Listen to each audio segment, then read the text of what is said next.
I think it's actually worked out over the years. For the first 15 or 20 years of my work life, I spent a lot more time at work than I do now.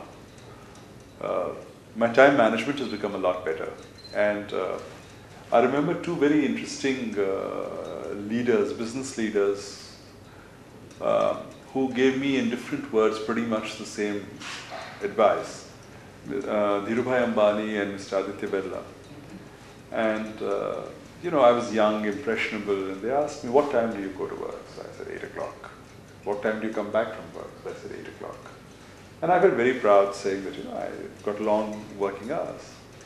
And Dhirubhai said, you know, he said, son, the company you handle is a small company.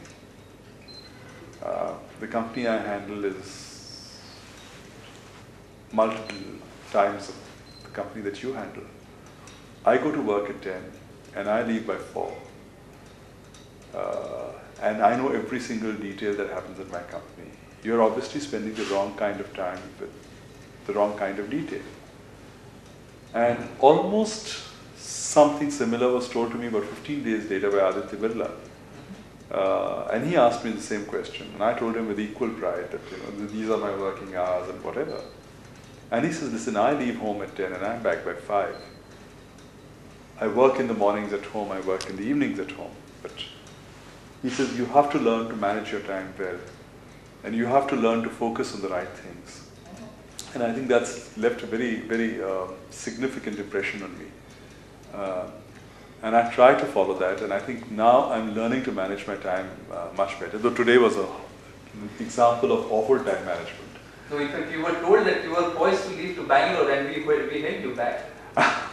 So that was really nice of you to, you know, stay. Yes, I was supposed to go to Bangalore for the opening of Pay, but because this was fixed and they said we can't change it, so I said okay, yeah, I'm committed to that. But it was an example of awful time management today, but generally I think I manage my time well. Oh. So in between you find time to watch cricket? I find time to watch cricket in the night because my wife wants to watch Balika Vadhu. I watch it with her. Oh. So what are plans of your kids? So what do they intend to do?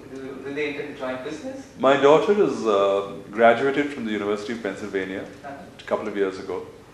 And she is now doing two independent things. She is the one who's promoting Pay in India. Oh. And she also does handmade cards which are making quite a mark. So it's up to her to do what she wants to do. And my son is still very young. He's in Wharton in his second year. He's got another 2.5 years before he graduates from there. And let's see what he wants to do. Oh, okay. Okay. So, you know, coming back to the business side, the group has gone through, you know, first the acquisition spree, and then perhaps we had to consolidate our operations. So, sort of several transition phases. So, would you say that whatever businesses that we have retained are the key focus area for CESC? You know, for the RPG group? Frankly, if you ask me honestly, I do believe that we have the scope to trim a little more. But that has to be by consensus. It cannot be by one person viewing it that way. But clearly, power, tires, power transmission, software, carbon black. These will be key areas for us, and we would not only grow to leadership in India, but we will try and, for example, in transmission power line, we are world leaders now. In carbon black, we are the 8th largest in the world, and we will become 6th largest in the next 2 months, once our new facilities go on stream. And we will aim for a better position. So we will aim for leadership positions, certainly in the country. And we will focus on these businesses. And what we've learned from the past is that we made many mistakes. And funds from one business will not go into another business now. So the power funds will be used for power. Carbon black funds will be used for carbon black. The tire funds would be used for tires, and so on. And each time there is For example, we are building a new vertical in retail. It's a pioneering effort. It's a difficult effort.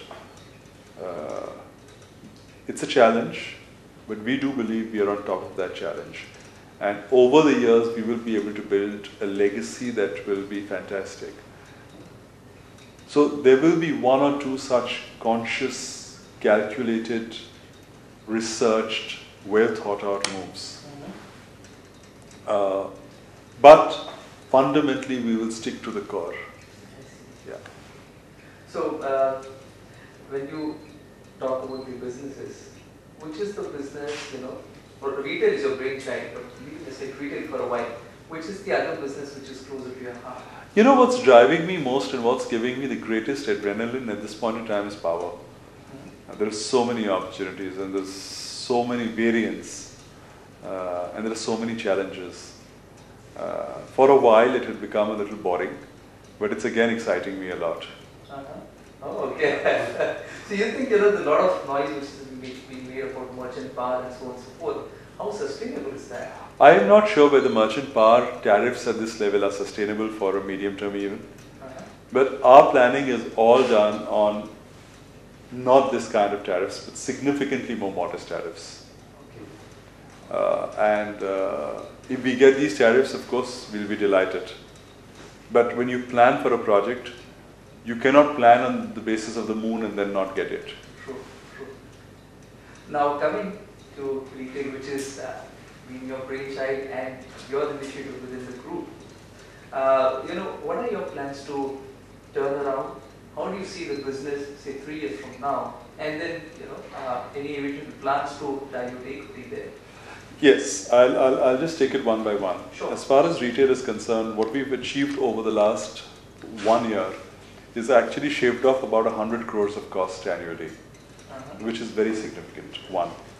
Two is our revenues per square foot were 625, they're now running at about 800. So that's another very strong step forward. And three, we've realized that going into 70 cities in the country is not necessarily the key to making profits. Because on the one hand, you were getting scale, on the other hand, you were adding significant costs. And not every city gave you the same kind of traction. So of a limited city presence in the back end, we will try and proliferate the front end to the extent we can. Second, the mix between large format and small format was 40-60. It will become 60-40.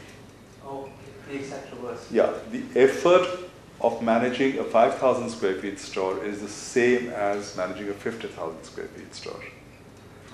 So if you have to spend the same amount of time and effort, you might as well do a bigger store because you get it's larger space, it's larger revenues, it's larger profits. True.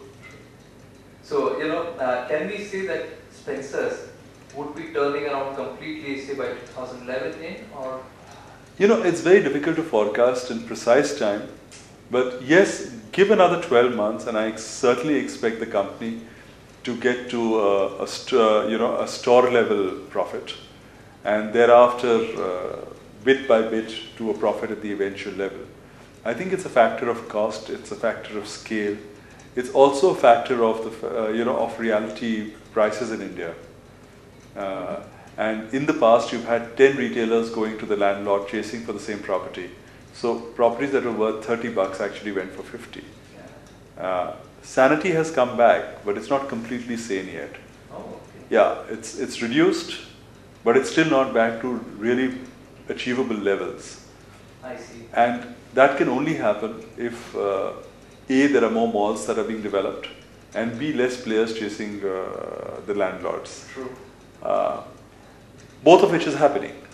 Both of which is happening. So give it another 12 months, I expect retail rentals to actually correct. Secondly, the power tariffs that states like Maharashtra or whatever charged to retailers were like 11 rupees and 12 rupees. And if you want a bright, nice, feel-good store, you have to have air conditioning and it has to be brightly lit. So you're consuming a lot of power. And paying 11 bucks and 12 bucks is criminal. So it's a matter of time when, the ultra megas start coming in and power tariffs will start going down. And then we hope that this cost will also come down. It's a significant cost. True. We have been to your mall, which is nearby. That's one of the best malls that ever India has. It is good, yes. So I'm told that the footfalls out there, bulk of the footfalls are because of the Spencer Mall there. Absolutely. So would you say that's your best property so far? Well, that's one of the best performing properties for us, but I think our property in Gurgaon actually does very well. Our property in Mushirabad in Hyderabad does very well. We've got a new property in Bangalore which is doing exceedingly well. We've got a property in coastal Andhra which is doing very well. So we've got many properties which are doing very well now. Oh, that's great. So, you're a big believer in Sai Baba. How often do you go to Shirdi? I'm not a big believer in Sai Baba. I'm a big believer in religion. I'm a big believer in destiny. I believe in fate. I believe in karma. And I believe in astrology.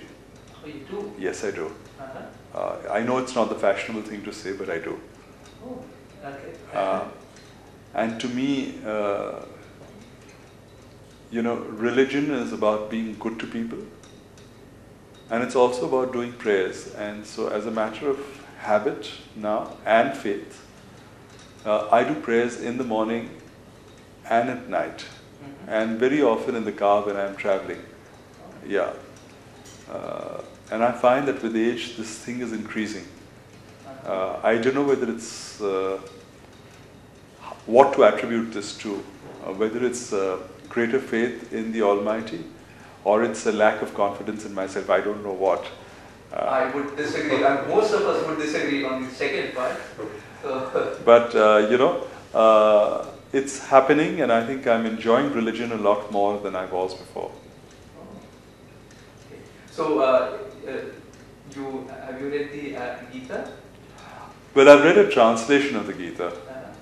Yes, and as kids we were made to read the Ramayana every day. Really? And we still, we do the Hanuman Chalisa every day. Oh. Yeah, and others as well. Oh, wow. Yeah. So, which is your, there's one place that you were to pick for your vacation. Which would that be? It keeps changing actually. But for me, Europe would be a very good destination. It's actually a very wide canvas, but the countries within Europe keep changing. But I enjoy visiting Switzerland, I enjoy visiting France, I enjoy visiting Italy. I enjoy visiting actually London a lot. Really? So there are too many favorites. Oh, but how often you visit these places? Or your business doesn't allow you to take? No. I take holidays. I take holidays, and I enjoy taking holidays. What I don't do is take long holidays. I take more frequent, shorter holidays. I see. Oh, okay. Yeah.